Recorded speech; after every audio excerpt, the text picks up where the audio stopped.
Hi යාළුවනේ කොහොමද ඉතින් ඔයාලට අද මම මේ අරන් එන්න හිතුවේ මාව නැල්ලේ ආයිදියා ෆුඩ් එකට ගියපු ෆුඩ් රිවිව් එකක්.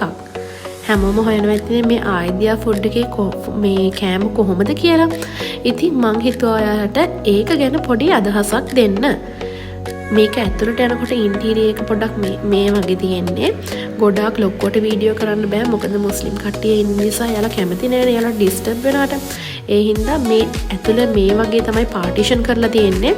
අපි ගියේ එයාලගේ අර වෙනම පාර්ටිෂන් කරලා තිබ්බා අර ඉඳගෙන කන්න පුළුවන් වෙන විදිහට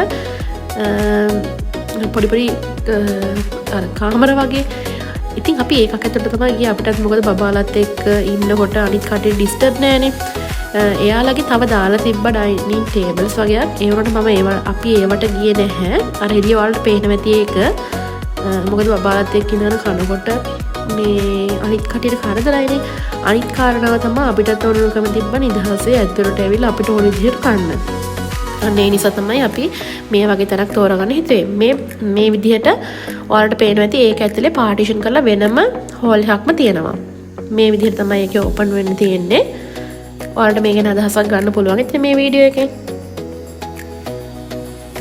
ඕපන් කරගෙන යන්න තියෙන්නේ මෙන්න මේ වගේ. ඇතුළට යනකොට මේ වගේ පොඩි රූම් එකක් වගේ තියෙන්නේ. ඉඳගෙන කන්න පුළුවන් ඒරියා එකක්. හරිම කම්ෆර්ටබල් විදිහට එයාලා මේ කුෂන් දාලා තියෙන අර පිටට හේතු වෙන්න කාපට් දාලා තියෙන බිමට ඇත්තටම හොඳයි. අපි ඕඩර් කරේ හයිඩ්‍රබාද් චිකන් බිරියානි එකක්. ඒක 3500ක් වුණා. 4 දිනකට කන්න පුළුවන් කියලා කිව්වට ඇත්තටම 5-6 දිනකටම කන්න පුළුවන් වුණා. අපි කාලා ඉතුරු ටික මේ අරගෙනත් එන්න පුළුවන් වුණා. ඒ තරම්ම තිබ්බ පෝෂන් එක හරිම රහයි. යාළගේ බටු මෝජි එකක් තිබ්බා. රයිට් එකක් තිබ්බා. ග්‍රේවි එකක් තිබ්බා.